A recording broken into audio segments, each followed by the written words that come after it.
नवीं का विषय गणित से पाठ 1 जिसका नाम है संख्या पद्धति। संख्या पद्धति का ये भाग 3 है। भाग 3 में हम करेंगे प्रश्नावली 1.2 यानी कि एक्सरसाइज 1.2। एक्सरसाइज 1.2 में कुल 4 प्रश्न हैं, तो चारों को इसी वीडियो में सोल्व करेंगे। इससे पहले हम भाग 1 में इस पाठ का परिचय कर चुके हैं। भाग 2 में हम प्रश्नावली 1.1 कर चुके हैं और ये भाग 3 है। और इसके अलावा जो भी इसकी प्रश्नावली है पाठ 1 की, इन सभी के भागों के लिंक आपको मिल जाएंगे डिस्क्रिप्शन बॉक्स में नीचे और फर्स्ट कमेंट में भी साथ में। तो आगे वाले पेज पर देखते हैं प्रश्नावली 1.2 के प्रश्नों को। प्रश्नावली 1.2 में सबसे पहला प्रश्न है, नीचे दिए गए कथन सत्य हैं या असत्य, कारण के साथ अपने उत्तर दीजिए। जो भी हमें ये कथन दिए हैं ये सत्य हैं या असत्य। अगर सत्य हैं तो क्यों हैं और असत्य हैं तो क्यों हैं, हमें कारण भी देना है। तो इसमें सबसे पहले दिया है, प्रत्येक अपरिमेय संख्या एक वास्तविक संख्या होती है। अपरिमेय संख्या वास्तविक संख्याएं होती हैं, बिल्कुल होती हैं। ये कथन हमारा है सत्य। अब हमें इसका कारण भी बताना है, तो कारण यहाँ पर लिखता हूँ, वास्तविक संख्याओं में अपरिमेय संख्याएं भी होती हैं। जो हमारी वास्तविक संख्याएं हैं इसमें शामिल होती हैं अपरिमेय संख्याएं, इसलिए अपरिमेय संख्याओं को हम वास्तविक संख्या भी कह सकते हैं। ये सत्य है और यहाँ पर हो गया ये इसका कारण।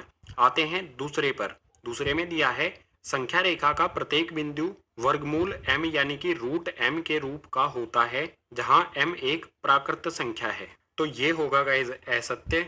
और असत्य क्यों है, इसका कारण यहाँ पर लिखते हैं। इसका कारण हो जाएगा, संख्या रेखा पर ऋणात्मक और धनात्मक संख्याएं होती हैं। हमारी संख्या रेखा होती है इस प्रकार से, जिसके बीच में होता है 0 और इसके राइट हैंड साइड यानी कि सीधे हाथ की तरफ धनात्मक संख्याएं होती हैं और उल्टे हाथ की तरफ लेफ्ट हैंड साइड में घटा में संख्याएं होती हैं, ऋणात्मक होती हैं। संख्या रेखा पर धनात्मक यानी कि जमा वाली संख्याएं भी होती हैं और घटा यानी कि ऋणात्मक वाली संख्याएं भी होती हैं।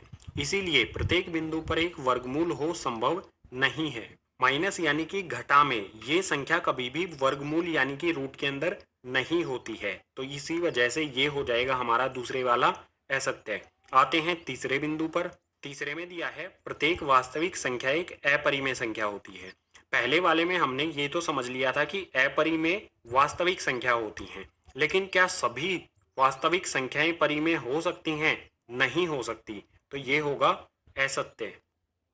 और असत्य क्यों होगा, कारण लिखता हूं यहां पर। कारण हो जाएगा क्योंकि वास्तविक संख्याओं में परिमेय संख्या भी होती है, इसीलिए हर एक वास्तविक संख्या को हम अपरिमेय नहीं कह सकते हैं, क्योंकि वास्तविक संख्याओं में परिमेय और अपरिमेय दोनों प्रकार की संख्याएं होती हैं। इसी तीसरे भाग के साथ हमारा क्वेश्चन नंबर 1 हो जाता है कंप्लीट। क्वेश्चन नंबर 2 के लिए चलते हैं नेक्स्ट पेज पर। सो यहाँ पर है क्वेश्चन नंबर 2। इसमें दिया है, क्या सभी धनात्मक पूर्णांकों के वर्गमूल अपरिमेय होते हैं? यदि नहीं तो एक ऐसी संख्या के वर्गमूल का उदाहरण दीजिए जो एक परिमेय संख्या हो। धनात्मक पूर्णांकों को अगर वर्गमूल यानी कि रूट के अंदर डालेंगे, क्या वो सभी अपरिमेय होते हैं? बिल्कुल नहीं होते। तो इसका उत्तर हो जाएगा नहीं, सभी धनात्मक पूर्णांकों के वर्गमूल अपरिमेय नहीं होते। और अगर नहीं होते हैं तो हमें इसका उदाहरण भी देना है। तो उदाहरण बिल्कुल सिंपल हो जाएगा। पूर्णांक ले लेते हैं। पूर्णांक हमारा हो जाएगा 1। 1 का वर्गमूल करेंगे, रूट के अंदर डालेंगे, इसको बाहर निकालेंगे रूट से, तो 1 बाहर निकल के आ जाएगा। ठीक है, 1 को हम कैसे लिख सकते हैं, 1 गुना में 1, और रूट के अंदर वर्गमूल के अंदर अगर जोड़ा बन जाता है तो उसमें एक वैल्यू बाहर आ जाती है। बिल्कुल इसी तरह से आगे ले लेते हैं, रूट के अंदर 4, ये उदाहरण दे रहे हैं हम। ठीक है, 4 आ गया। 4 रूट के अंदर 4 को हम कैसे लिख सकते हैं, 4 को लिख सकते हैं हम 2 गुना में 2। 2 को 2 से गुना करेंगे तो 4 हो जाएगा। और अगर अंदर जोड़ा बन जाए, पेयर बन जाए, तो एक वैल्यू बाहर आ जाती है, रूट से बाहर आ जाएगा 2। तो ये भी उदाहरण हो गया हमारा। बिल्कुल इसी तरह से रूट के अंदर अगर 9 होगा तो 9 को हम लिख सकते हैं 3 गुना में 3, और रूट से बाहर आ जाएगा 3। ठीक है, रूट के अंदर 9 को हम लिख सकते हैं 3 गुना में 3, पेयर बन गया, जोड़ा बन गया, तो इसमें से एक 3 बाहर आ जाएगा। यानी इस वर्गमूल को सोल्व जब हम करेंगे, हल करेंगे, तो बाहर मिलेगा हमें 3। तो आप यहाँ पर क्लियरली देख सकते हैं, हमारा धनात्मक पूर्णांक है 4, इसका हमने वर्गमूल किया और इसको हल करने पर हमें क्या मिला, एक परिमेय संख्या मिली। 2 क्या है, एक परिमेय संख्या है। तो सभी धनात्मक पूर्णांकों के वर्गमूल अपरिमेय नहीं होते हैं। बिल्कुल आसान सा ये हल हो गया हमारा क्वेश्चन नंबर 2 का। अब क्वेश्चन नंबर 3 को सॉल्व करने के लिए चलते हैं नेक्स्ट पेज पर।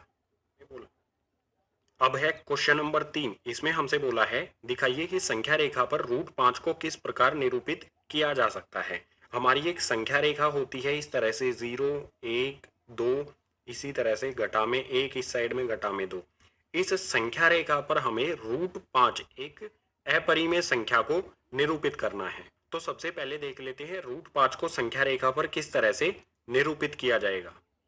5 को संख्या रेखा पर दर्शाने के लिए हमें जरूरत होगी स्केल, डी वाला स्केल प्रकार और उसके साथ में पेंसिल। पेंसिल की जगह पर यहाँ मैंने इस्तेमाल किया है पेन, ताकि जो भी लाइंस यहाँ पर आपके लिए मैं ड्रॉ करूँ बनाऊँ वो आपको क्लियरली दिखाई दें। रूट 5 को संख्या रेखा पर दर्शाना है तो सबसे पहले एक संख्या रेखा बनाएंगे। बिल्कुल सिंपल होता है संख्या रेखा बनाना। एक सीधी लाइन बना लो, इस पे एक बिंदु लगा दो, इसको नाम दे दो 0। अब इस 0 वाले बिंदु से हर एक सेंटीमीटर दूरी पर हमें पॉइंट बनाने हैं। तो ये मैंने स्केल रखा हर एक सेंटीमीटर पे। ये यहाँ से यहाँ हो जाता है 1 सेंटीमीटर और 1 सेंटीमीटर को हम यहाँ पर कहेंगे 1 इकाई। हर एक इकाई पर बिंदु बना दूंगा 0 वाले से राइट हैंड साइड यानी कि सीधे हाथ की तरफ और 0 वाले बिंदु से उल्टे हाथ की तरफ यानी कि लेफ्ट हैंड साइड में। सो यहाँ पर ये बिंदु बना देता हूं मैं। अब जो भी हमने ये बिंदु बनाए हैं इनको नाम दे देंगे। इस तरफ 0 से राइट हैंड साइड सीधे हाथ की तरफ हमारा बिंदु हो जाएगा गाइज 1, उसके बाद 2, इसके बाद 3। इसी तरह से जो उल्टे हाथ की तरफ है यहाँ पर होगा घटा में 1, घटा में 2, घटा में 3। अब बिल्कुल सिंपल हमें क्या करना है, जो हमारा मूल बिंदु है जिसे 0 कहा जाता है, इस बिंदु से 2 इकाई दूरी हमें लेनी है। 2 इकाई यानी कि 2 सेंटीमीटर। ठीक है, यहाँ पर हमारा 1 इकाई 1 सेंटीमीटर के बराबर है। तो 2 इकाई दूरी लेनी है हमें राइट हैंड साइड की तरफ। जमा वाली हम लेंगे संख्याएं, तो यहाँ से 1 इकाई और ये दूसरी इकाई, 0 से 2 इकाई यहाँ पर होता है। इस वाले बिंदु पर जहां पर 2 है, इस वाले बिंदु पर हम बनाएंगे 90 डिग्री का कोण। 90 डिग्री का कोण बनाने के लिए इस्तेमाल करेंगे डी वाला स्केल। सो ये डी रखा मैंने। 90 डिग्री जो है इसका मैंने यहाँ पर निशान लगा दिया।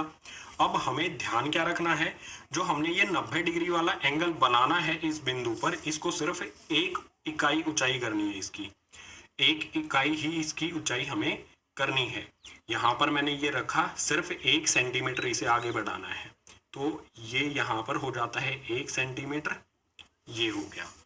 जो हमने ये 90 डिग्री का कोण बनाया है इसकी ऊंचाई कितनी है, 1 इकाई। ठीक है, 1 इकाई उसकी ऊंचाई है। और जो आधार है इसका, ये वाला जो आधार है 0 से 2, ये कितनी है, 2 इकाई। अब जो हमने ये लाइन बनाई है 90 डिग्री वाली, इसको नाम दे देते हैं।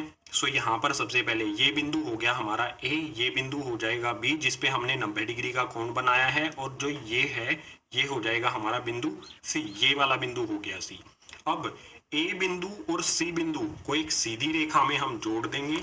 तो यहाँ पर मैं स्केल रख देता हूँ, एक सेकेंड गाइज। स्केल रख के इसे बिल्कुल सीधी लाइन में जोड़ देता हूँ। ए से मैं सी को जोड़ देता हूँ। ये ए और सी को मैंने एक सीधी लाइन में जोड़ दिया। जो ए और सी है इसी को कहा जाएगा गाइज रूट 5। ये हमने रूट 5 बना दिया। लेकिन अब आप सोचिए, क्या ये ए सी, जो ये ए सी दूरी रूट 5 है, ये संख्या रेखा पर है? ये तो संख्या रेखा से अलग है। इसे संख्या रेखा पर लाना होगा। संख्या रेखा पर लाने के लिए क्या करेंगे, प्रकार की जो नोक है, प्रकार की जो टिप है, ये है, इसको हम रखेंगे ए बिंदु पर और प्रकार को खोल लेंगे सी बिंदु तक। ठीक है, इस तरह से इसे खोल लेंगे, सी बिंदु तक हमने इसे खोला और सी बिंदु पर इसे रख के इस तरह से एक आर्क लगा देंगे। ठीक है, चाप लगा देंगे, हिंदी में चाप कहते हैं। इस तरह से एक चाप लगा देंगे। जब ये चाप इस संख्या रेखा को टच करती है, जहां पर भी टच करती है, ये वाला हमारा बिंदु था बी। ठीक है, ये बी यहां से काट के मैं यहां लिख देता हूं। ये वाला बिंदु था हमारा बी, और जहां पर ये चाप इस संख्या रेखा को छूती है, टच करती है, ठीक है, जहां पर भी ये टच कर रही है, ये वाला बिंदु, इस बिंदु को नाम दे देते हैं डी। अब बिल्कुल सीधी सी बात है, जो हमारी ए सी है वो ए डी के बराबर होगी। ए सी बराबर में ए डी होगा। क्यों होगा, क्योंकि ये बिंदु ए से बराबर दूरी पर है। अगर दोनों एक ही चाप हैं, जो ए सी है ये भी त्रिज्या होगी इसी सर्किल की, इसी वृत्त की, और ये भी त्रिज्या होगी इसी वाले वृत्त की जिसकी हमने ये चाप लगाई है सी डी। तो ए सी और AD ये दोनों क्या होंगे, बराबर होंगे। और ये दोनों किसके बराबर हैं गाइज, √5 के। यानी हमारा बिल्कुल सिंपल AD बराबर में हो गया √5। जो A से लेके D बिंदु तक की दूरी है, ठीक है, ये वाला बिंदु A से लेके D बिंदु तक की जो दूरी है वो हो जाएगी √5। ये हमने दर्शा दिया है इसको संख्या रेखा पर। रचना करते वक्त मैंने आपको बताया था AC की लंबाई √5 है। अब √5 कैसे होगी ये पता लगाते हैं। देखो गाइज, पाइथागोरस प्रमेय का यूज करेंगे हम ABC इस वाले त्रिभुज पे। इसमें समकोण 90 डिग्री का कोण है, तो इस पे पाइथागोरस प्रमेय का इस्तेमाल किया जा सकता है। और पाइथागोरस प्रमेय होता क्या है, कर्ण का स्क्वायर, कर्ण का वर्ग बराबर में आधार का वर्ग यानी कि स्क्वायर जमा में लंब का स्क्वायर वर्ग। जो हमारा ये त्रिभुज है ABC, इस वाले त्रिभुज में AB हमारा आधार है, BC हमारा लंब है और AC है हमारा कर्ण। तो हमें कर्ण निकालना है। यहाँ पर हमारा कर्ण एज इट इज आ जाएगा, कर्ण का स्क्वायर, कर्ण का वर्ग एज इट इज आ गया, बराबर में है यहाँ पर आधार। आधार हमने कितनी इकाई लिया था, A से भी हमारा कितना इकाई होता था, 2। तो आधार की जगह पर हम पुट कर देते हैं 2। आधार का वर्ग है तो 2 का भी हो जाएगा वर्ग यानी कि स्क्वायर, प्लस में लंब का स्क्वायर। लंब हमने कितना लिया था, हाइट, ऊंचाई कितनी ली थी हमने इस त्रिभुज की, ये थी 1 इकाई। सो लंब की जगह पर आ गया 1 और 1 का वर्ग यानी कि स्क्वायर एज इट इज आ गया। अब बिल्कुल सिंपल, कर्ण का वर्ग यहाँ पर एज इट इज रहेगा, कर्ण का वर्ग बराबर में 2 का स्क्वायर। 2 का वर्ग कितना होगा, 2 के वर्ग का मतलब होगा 2 गुना में 2। सो 2 का वर्ग, इसको सोल्व करेंगे, हल करेंगे तो आ जाएगा 4 जमा में 1 का वर्ग। 1 का वर्ग कितना होगा, ये हो जाएगा 1। तो यहाँ पर आएगा इस साइड में हमारा कर्ण, कर्ण का वर्ग बराबर में 4 जमा 1, 4 और 1 इन दोनों को जोड़ देंगे तो ये हो जाएगा 5। हमें कर्ण निकालना है, ना कि कर्ण का स्क्वायर या फिर कर्ण का वर्ग नहीं निकालना हमें। तो इस स्क्वायर को हटाएंगे, इस वर्ग को हटाएंगे। हटाने का बिल्कुल आसान सा तरीका है, इस साइड में वर्गमूल लगा दो और इस साइड में भी वर्गमूल लगा दो। जब भी हम एक साइड में वर्गमूल लगाते हैं तो दूसरे साइड भी हमें लगाना होता है, ताकि हमारी इक्वेशन संतुलित रहे, बैलेंस रहे। तो यहाँ पर आ जाएगा हमारा कर्ण, कर्ण आ जाएगा बराबर में आ जाएगा √5। ये कर्ण के वर्ग से जो हमारा ये स्क्वायर है, इससे ये वर्गमूल हो जाएगा कैंसल, इससे ये हो जाएगा कैंसल। तो हमारा बचेगा कर्ण बराबर में √5। और ये कर्ण क्या है, इस त्रिभुज का कर्ण क्या है, AC। तो मैं बिल्कुल सिंपल लिख सकता हूँ AC बराबर में हो जाएगा, एक सेकेंड गाइज, AC हमारा क्या हो गया, √5। तो बिल्कुल आसान से तरीके से हम AC को √5 भी सिद्ध कर सकते हैं। इसी के साथ क्वेश्चन नंबर 3 हो गया हमारा कंप्लीट। अब इससे आगे वाले क्वेश्चन के लिए चलते हैं नेक्स्ट पेज पर। अब है प्रश्नावली 1.2 का क्वेश्चन नंबर 4। इसमें दिया है क्रियाकलाप। कागज की एक बड़ी शीट लीजिए और नीचे दी गई विधि से वर्गमूल सर्पिल यानी स्क्वायर रूट स्पाइरल की रचना कीजिए। इस क्वेश्चन में हमें क्रियाकलाप दिया गया है वर्गमूल सर्पिल बनाने के लिए। ये एग्जाम में नहीं आएगा, लेकिन फिर भी आप इस क्वेश्चन को देख लीजिए, क्योंकि इस क्वेश्चन में जो कॉन्सेप्ट है वो काफी अच्छा है। उससे आपके जो डाउट होंगे वो क्लियर हो जाएंगे। तो वर्गमूल सर्पिल की रचना किस तरह से की जाती है वो समझ लेते हैं। स्क्वायर रूट सर्पिल या फिर कहें वर्गमूल सर्पिल, उसको बनाने के लिए हमें जरूरत होगी स्केल, D वाला स्केल, प्रकार और उसके साथ पेंसिल। पेंसिल की जगह यहाँ पर मैं फिर से इस्तेमाल करता हूँ पेन का, ताकि लाइंस जो मैं आपके लिए बनाऊं, रेखाएं बनाऊं, वो आपको क्लियरली दिखाई दें।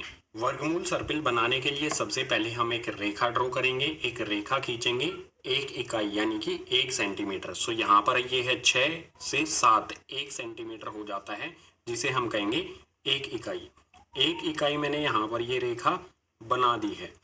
अब इस रेखा का ये पॉइंट हो जाएगा गाइज O। इस पॉइंट, इस बिंदु को नाम देंगे O और ये पॉइंट हो जाएगा हमारा P। P बिंदु पर हम 90 डिग्री का कोण बनाएंगे। 90 डिग्री कोण बनाने के लिए इस्तेमाल में लूंगा यहाँ पर D, निशान लगा देता हूँ 90 डिग्री कोण का। ये मैंने निशान लगा दिया। अब इस 90 डिग्री की जो हम रेखा बनाएंगे उसकी ऊंचाई कितनी होनी चाहिए, 1 इकाई यानी कि 1 सेंटीमीटर। तो बना देता हूँ, ये 6 से 7 होगा 1 इकाई, ठीक है। ये हमने ऊंचाई बनाई 90 डिग्री की। यहाँ से इस 90 डिग्री की हमने ये ऊंचाई बनाई एक इकाई हमें आधार लेना है और एक इकाई हमें ऊंचाई लेनी है। अब जो हमारा ये ओ बिंदु है, इस ओ बिंदु को इस बिंदु से जोड़ देंगे। इस बिंदु को कहेंगे हम P1, P1 ओ और P1 को हम एक सीधी रेखा में जोड़ देंगे। इन्हें जोड़ देता हूँ, स्केल को रख के बिल्कुल सीधी रेखा में इन्हें हम सिंपल जोड़ देंगे। अब जो हमारा P1 बिंदु है, इस बिंदु पर फिर से हम 90 डिग्री का कोण बनाएंगे। तो स्केल रखूंगा। जो हमारी ये OP रेखा है, ये वाली जो रेखा है ये होगी गाइस हमारी √2। अब जो हमारी ये P1 बिंदु है, इस पर 90 डिग्री का फिर से कोण बनाएंगे। 90 डिग्री का यहाँ पर लगा देता हूँ गाइस निशान। और जो 90 डिग्री की हम रेखा बनाएंगे, उसकी ऊंचाई कितनी रखनी है? ऊंचाई हमेशा हमें रखनी है 1 इकाई। तो 1 इकाई यानी कि 1 सेंटीमीटर। सो यहाँ पे है 9, यहाँ पे है 10। 9 से 10 कर देते हैं इसे, ठीक है। तो ये हो गई हमारी 1, ये भी 90 डिग्री का हो गया। अब जो हमारा O और ये वाला बिंदु जो होगा, इसको नाम दे देंगे P2, P2। P2 और O को हम सीधी रेखा में जोड़ देंगे। सो ये मैंने रखा स्केल, इनको एक सीधी रेखा में जोड़ेंगे। ये सीधी रेखा में हमने जोड़ दिया। जो हमारा ये OP2 ये होगा गाइज √3, ठीक है। यहाँ पर लिख लेते हैं एक साइड में, OP बराबर में 1, OP1 बराबर में √2, OP2 बराबर में √3।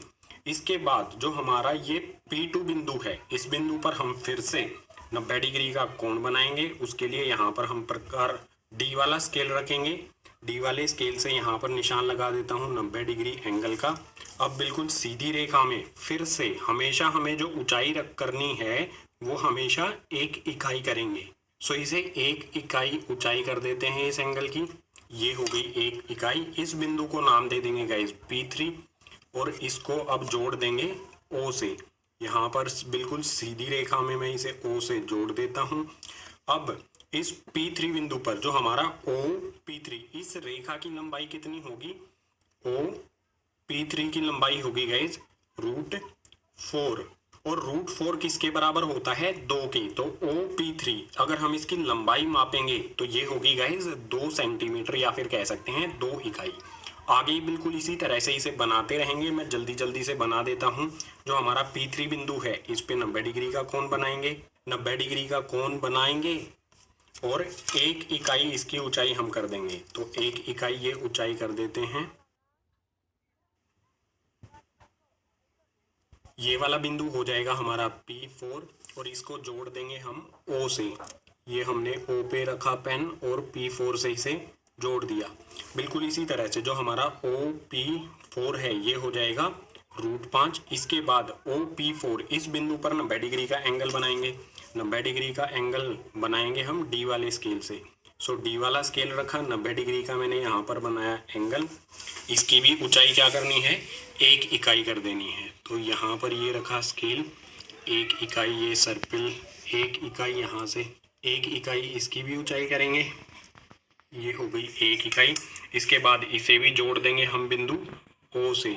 O से जोड़ने पे ये हमारा बिंदु क्या है? P5। तो P5 क्या होगा? OP5 ये हो जाएगा हमारा √6। बिल्कुल इसी तरह से इसे आगे बढ़ाते रहेंगे। जो भी हम ये एंगल बना रहे हैं ये 90 डिग्री के होंगे। यहाँ पर भी 90 डिग्री का एंगल बनाना है OP5 रेखा पर। ये हमने 90 डिग्री का निशान लगाया। अब इसे भी हम क्या करेंगे? 1 इकाई बढ़ा देंगे, 1 इकाई इसकी ऊंचाई बना देंगे। तो ये हमने स्केल रखा और इस बिंदु को नाम दे देंगे गाइज P6। और P6 को भी यहाँ पर जोड़ देंगे एक सीधी रेखा में। ये हमने इसे जोड़ दिया बिल्कुल सीधी रेखा में। अब आगे ये हमारा OP6 जो है ये हो जाएगा √7। इसके आगे लिखने की ज़रूरत नहीं है। अब जल्दी से यहाँ पर आगे, यहाँ पर भी 90 डिग्री का एंगल बनाएंगे P6 पर। आगे हमें बस 90 डिग्री का एंगल बनाते जाना है, जो भी हमें रेखा मिलेगी, ठीक है। ये होगा हमारा यहाँ पर एंगल। इसे भी हम क्या करेंगे? 1 इकाई ऊंचाई इसकी बढ़ा देंगे। तो ये मैंने रखा पेन, 90 डिग्री यहाँ से मैच करके ये हमने इसकी 1 इकाई बढ़ाई। अब इसे जोड़ देंगे हम O से। ये हम इसे जोड़ देते हैं गाइज O से। ये हो गया हमारा बिंदु P7। इसके बाद आगे और बढ़ाते जाएंगे, इसे 90 डिग्री का एंगल बनाएंगे। फिर से जो हमें नया बिंदु मिला है इस पे, ये हमने 90 डिग्री का पॉइंट बनाया, इसको बढ़ाते हैं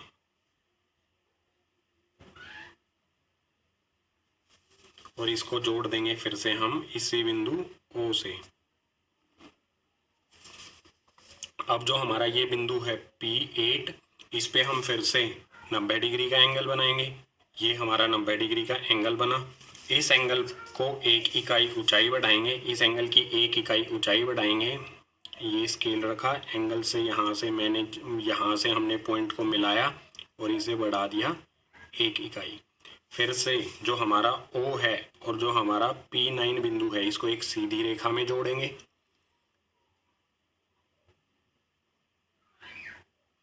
ये हमने इसे सीधी रेखा में जोड़ा तो ये हो गया हमारा P9। अब जो हमारा P9 है इस बिंदु पर बनाएंगे, 90 डिग्री का निशान लगाया। इसके बाद यहाँ पर इसे 1 इकाई बढ़ा देंगे, ऊंचाई इसकी क्या करेंगे 1 इकाई। 1 इकाई इसकी ऊंचाई हमने करी। इसके बाद जोड़ देंगे इसे बिंदु O से। ये हमारा बिंदु O और इसे जोड़ देंगे यहाँ से। ये हो गया हमारा P10। इसके बाद इसी तरह से यहाँ पर भी 90 डिग्री का एंगल बनाएंगे।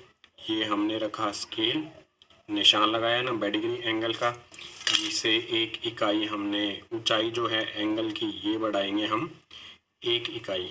ये हमने स्केल रखा, 1 इकाई बढ़ाएंगे, ये होगा हमारा 1 इकाई। बढ़ाएं इसे O बिंदु से, ये हमारा होगा P11। O से हम इसको जोड़ देंगे। ये हमने O रखा, O पे पेन को रखा और ये जोड़ दिया P11 से। बिल्कुल इसी तरह से यहाँ पे फिर से जो भी हम ये एंगल बना रहे हैं, ये कितने डिग्री के हैं 90 डिग्री के, 90 डिग्री के, ठीक है। अब यहाँ पर भी 90 डिग्री का कोण बना देंगे। तो यहाँ पर फिर से रखा हमने स्केल। आप हमें बस इसी तरह से करते रहना है, 90 डिग्री का एंगल बनाते रहना है। 90 डिग्री का निशान लगाया, इसे हम 1 इकाई क्या करेंगे आगे बढ़ा देंगे। आगे इसको हाइट जो है, ऊंचाई जो है वो हमेशा क्या करनी है 1 इकाई बढ़ा देनी है और उसे जोड़ देंगे। ये हमारा बिंदु है, इसको O बिंदु से जोड़ देंगे। ये हो गया गाइस हमारा P12। बिल्कुल इसी तरह से आप P17 तक बना सकते हो, ठीक है। P17 या फिर P18 तक आप ये बना सकते हो। यहाँ पर आगे 90 डिग्री का एंगल बनाओ, ठीक है, उसे 1 इकाई बढ़ा दो, जो भी आएगा उसे इस तरह से जोड़ दो। फिर से स्केल से करना है आपको, ठीक है। फिर से यहाँ पर 90 डिग्री का एंगल बनाओ, 1 इकाई ऊंचाई बढ़ाओ, यहाँ पर जोड़ दो। आगे बिल्कुल इसी तरह से आप मतलब बनाते जाओगे। ये P17 तक आसानी से बन जाता है, ठीक है। तो स्क्वायर रूट सर्पिल बिल्कुल आसान है। आपको क्या करना है, सबसे पहले 1 इकाई हमें आधार लेना है और उस पे 90 डिग्री का कोण बना देना है। ऊंचाई क्या करनी है 1 इकाई। और उसके बाद जो हमारा O, जो केंद्रीय बिंदु O है, सभी जो हमारे बिंदु मिलेंगे उनको हमें जोड़ते जाना है इस O से। यहाँ पर फिर से 90 डिग्री का एंगल बनाएंगे, ऊंचाई हमेशा 1 इकाई। जो भी हमने 90 डिग्री एंगल बना के ऊंचाई की है वो सभी क्या हैं, ये 1 इकाई है, ठीक है। 1 इकाई और 90 डिग्री एंगल बनाते जाएंगे, हमारा वर्गमूल सर्पिल या फिर कहें स्क्वायर रूट सर्पिल बनता जाएगा आगे। सो यही था गाइस हमारा स्क्वायर रूट सर्पिल। आप इसे P17 तक आसानी से बना सकते हो। वर्गमूल सर्पिल यानी स्क्वायर रूट सर्पिल के साथ हमारा भाग 3 यानी प्रश्नावली 1.2 ये हो जाती है कंप्लीट। उम्मीद करूंगा सभी प्रश्न आपको समझ में आए होंगे। अगर समझ आए हैं तो इस वीडियो को अपने क्लासमेट्स के साथ ज़्यादा से ज़्यादा शेयर कीजिए। अगर कोई डाउट है तो वो आप कमेंट बॉक्स सेक्शन में नीचे मेंशन कर सकते हैं। और इसके अलावा इस पाठ के अन्य भागों के लिंक आपको मिल जाएंगे नीचे डिस्क्रिप्शन बॉक्स में।